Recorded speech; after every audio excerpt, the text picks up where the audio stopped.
OK, bonjour, bienvenue au chapitre 6 maintenant du cahier 3 maths 2021. On va parler à propos de la géométrie. On va commencer avec les triangles congruents. Puis, ça veut juste dire que c'est des triangles équivalents, ça. Fait que ce qu'ils nous disent ici, tu as le triangle A, B, C et congruent au D, E, F. C'est-à-dire, ça, c'est le même triangle que ça. Fait que si c'est le même triangle, énumérer les côtés et les angles congrus. Ça veut dire, angle congru, c'est les angles égaux. Ici, c'est juste comme un petit peu, vous pratiquez à propos de comment nommer les choses. Là. Ça fait, ici, de A à B, ben, c'est le côté AB. Puis lui va être égal au côté DE, parce que c'est le même côté du triangle. Okay, côté gauche, c'est pareil. Fait, si ça c'est 5, ça c'est 5. Puis la façon qu'on écrit ça, tu mets DE, puis tu mets une ligne au-dessus. Là, à cette heure, en bas, B à C va être égal à E à F. B, C est égal à E, F. Parce que sur les deux triangles, c'est le côté, le bas en bas. Là, on a AC puis DF. Ça, c'est comme l'hypoténuse. Ils vont être égales si c'est les mêmes triangles. Ça sonne très redondant parce que c'est l'est. Évidemment, si c'est égal, tout est égal. Mais c'est juste pour vous pratiquer à nommer les côtés puis des choses comme ça. Je pense que c'est pour ça qu'ils vous font faire ça. Oh, ici, j'avais oublié ma ligne. Fait AC, c'est égal à DF. Fait que ça, c'est tous les côtés. Puis après ça, tu aurais les angles. Ça fait que l'angle en haut, l'angle A est égal à l'angle en haut ici, qui est l'angle D.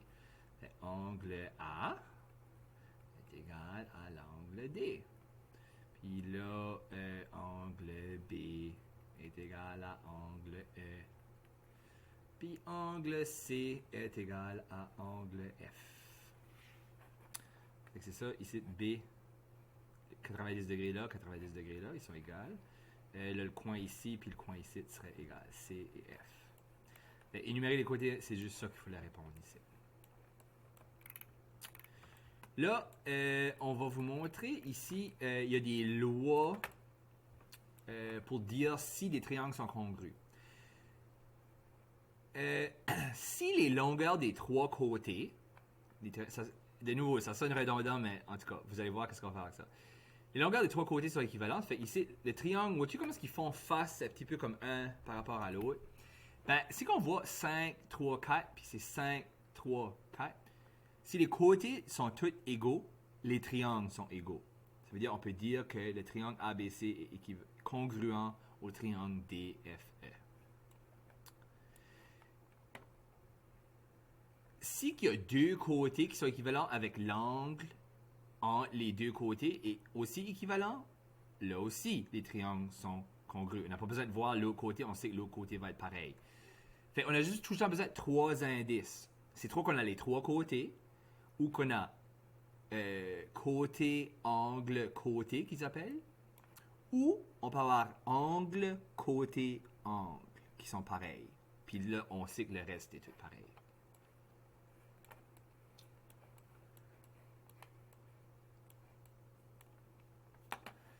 Fait ici, on a deux triangles, okay? Puis ils font pas face à la même chose. Ça fait qu'on ne sait pas tout de suite en regardant s'ils sont pareils ou pas. Mais ici, indiquer si les deux triangles sont congruents. Ok, on a un angle de 60 degrés là, un côté de 12, puis un angle. Fait on a angle, côté, angle. Est-ce qu'ils sont pareils ici? 60, 12, 35. 60, 12, 35. Fait le triangle là a juste été penché sur le côté, essentiellement. Puis on sait là qu'ils sont congruents. Ça fait que là, la façon que tu écrirais ça, tu dis. Je sais pas comment est-ce qu'ils ont mis ça là. Ouais. Le triangle ABC est congruent. Tu mets comme une ligne par-dessus une égalité. Comme une gibard, je sais pas comment dire ça. Et congruent au triangle DF. Je sais pas si ici ils vont me demander, ben, moi, dans mon temps, il fallait écrire que ça c'était angle, côté, angle. C'était ça la règle qu'on avait suivie. Parce que c'était angle, côté, angle, côté, angle, ils sont pareils. Le reste est pareil. C'est-à-dire le côté là va être pareil que le côté là. côté-là va être pareil que le côté-là. Puis l'angle qui reste va être le même angle.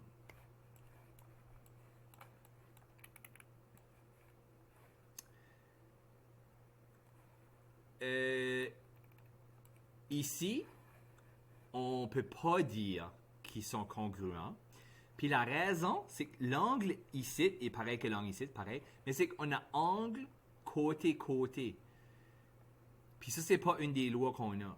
Puis de toute façon, un des côtés est pas pareil. Ça veut dire, juste là, on sait que c'est pas. Ça fait que là, honnêtement, je me souviens même pas comment t'as supposé. Puis c'est d'habitude, t'arrêtes comme A, B, C, puis D, F, par exemple.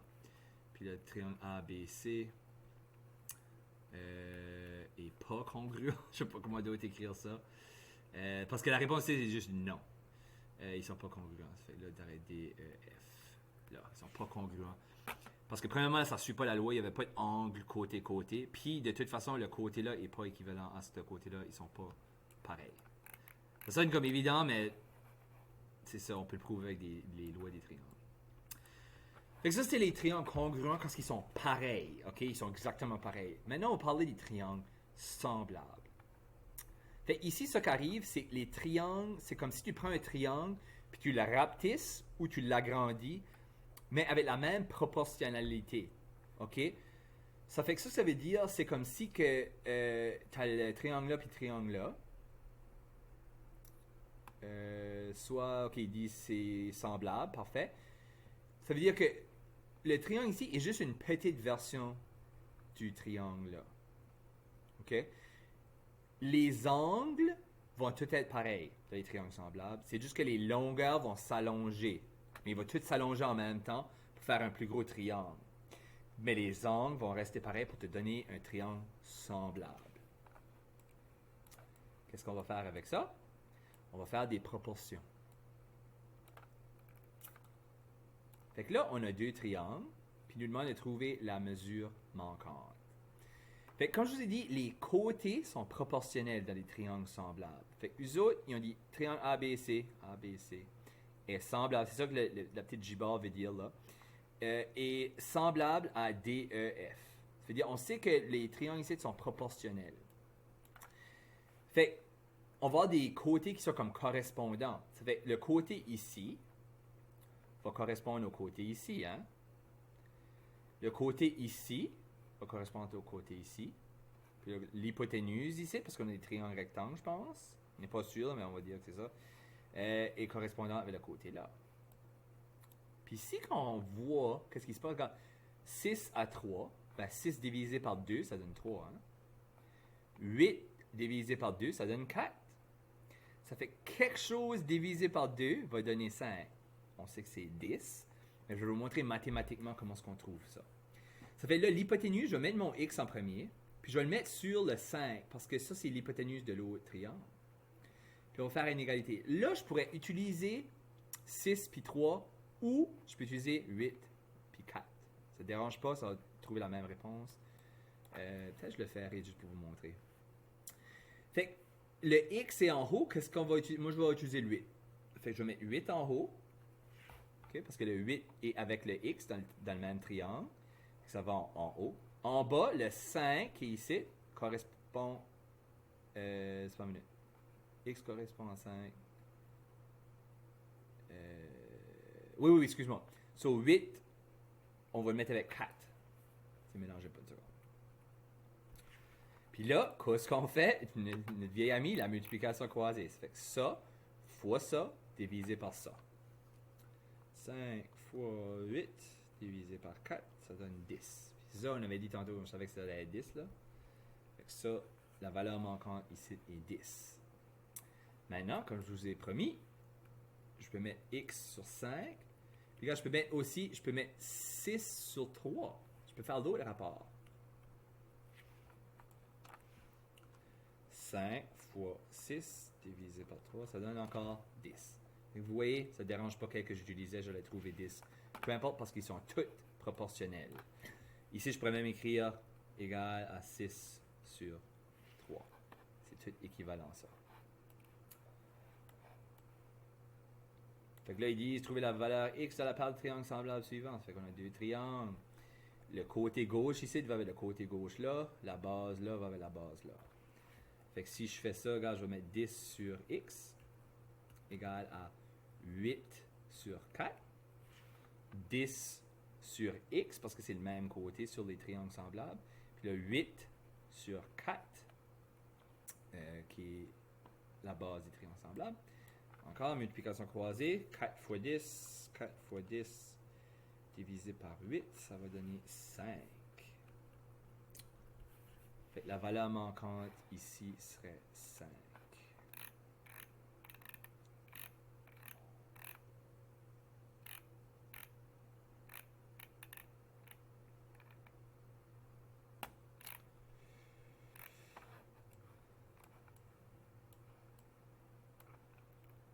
OK. Fait ici, on a encore trouvé la valeur x dans la paire des triangles semblables.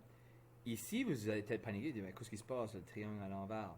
C'est correct. C'est juste que c'est comme si ils ont pris le triangle là, ils l'ont mis à l'envers puis ils l'ont rapetissé. Ils sont encore semblables, il nous dit qu'ils sont semblables. Mais là, ici, il faut réaliser que le 5, lui, si on tourne ça comme ça, le 5 serait en bas. Fait que le 15 et le 5 sont reliés. Puis le 12 ici, si je le flip comme à l'endroit, le 12 va tomber à la gauche, où ce qu'est le x. Fait que le x puis le 12 est relié, puis le 15 puis le 5 sont reliés. C'est comme ça qu'on va faire nos rapports. Fait que moi, je vais mettre le x sur 12 égale à 15 sur 5. Hein, parce que le x, c'est ça, ça va avec le côté là, puis ici, il va avec ici. Excuse, ici, il va avec ici. On va regarder la même ordre. Fait que là, encore, 12 fois 15 divisé par 5.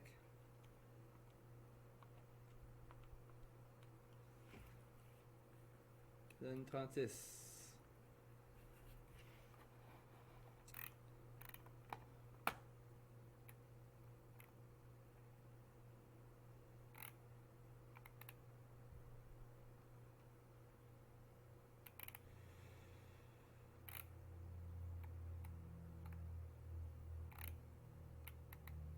OK. Là, je pense qu'on rentre dans les angles. OK. Fait que là, on va parler de la calcul des mesures d'angle formées par des droites parallèles. Fait que des droites parallèles, si vous vous souvenez pas, c'est des droites qui sont comme ça, puis ils vont jamais se rencontrer. Si je continuerai la ligne là, puis je continuerai la ligne, ils vont jamais se toucher comme des voies ferrées, ça va à tout jamais. Perpendiculaire, ça c'est à un angle de 90. Puis parallèle, c'est ça, ça se touchera jamais. Ici, c'est ça, on a deux droites parallèles, puis on a une ligne, une séquence qui les coupe. Les angles alternes, internes, ainsi que les angles correspondants sont formés. Fait que ça qui arrive, alterne, interne, là, il veut dire à l'interne des droites parallèles. Puis alterne, c'est chaque côté de la séquence. Fait que l'angle A, là, et alterne, interne avec l'angle A, là. L'angle B va être alterne, interne avec là. Puis, ça qu'on sait à propos des angles alternes internes, c'est qu'ils sont équivalents. Fait que si l'angle A ici est, je sais pas moi, comment je pourrais mettre ça, 120 degrés, ben, le A ici va être aussi 120 degrés.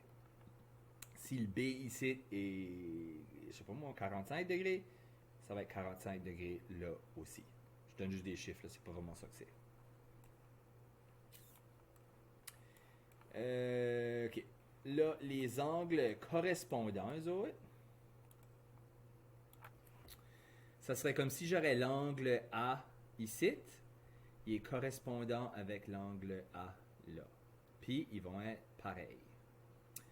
On a aussi opposé par le sommet, je ne sais pas s'ils vont parler de ça, mais opposé par le sommet, c'est quand il y a un sommet où les lignes se croisent, puis opposé, c'est l'autre côté. Les autres aussi sont pareils. Fait que là, on aurait A. Oh. On aurait A là aussi. Puis la même chose comme là, ça serait A là aussi.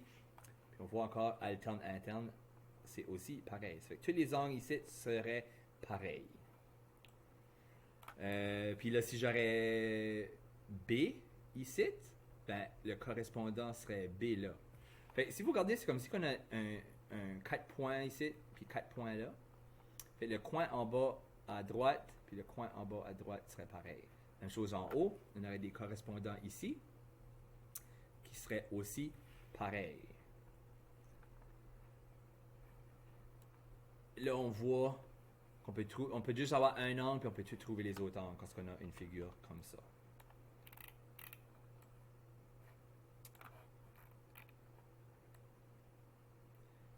Sur les deux doigts parallèles ABC découpés à 50 XY. OK.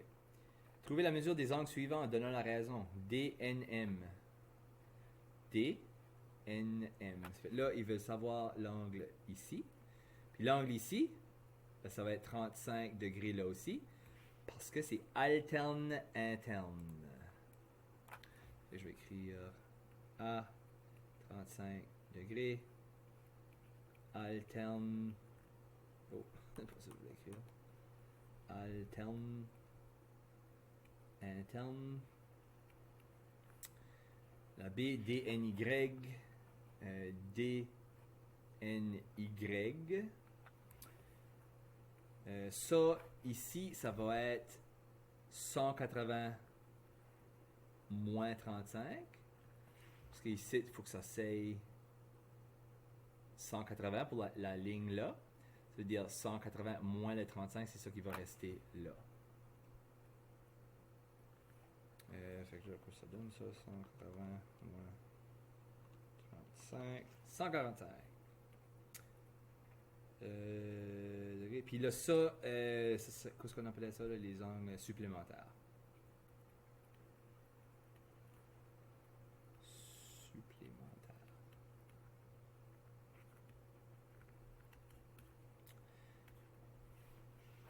XMB. XMB. Ça ici, ce serait l'angle qui est formé là. Puis qu'est-ce que ce serait? Ce serait 35 degrés là aussi parce que c'est opposé par le sommet à ça. On pourrait aussi dire c'est correspondant au 35 là. Différentes façons de le faire. Moi, je veux juste dire c'est opposé par le sommet. 35 degrés. Opposé par sommet.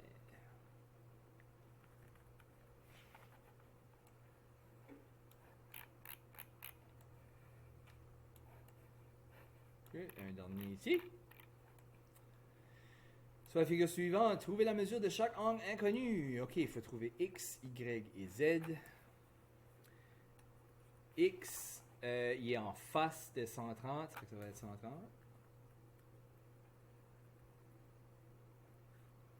Opposé par le sommet.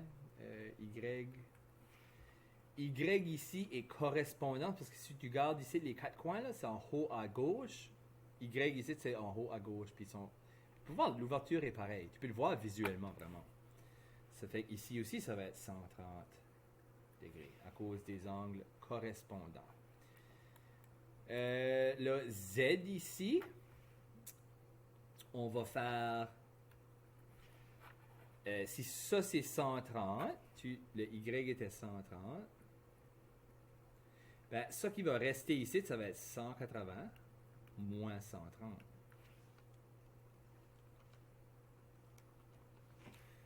Puis ça c'est égal à 50 degrés.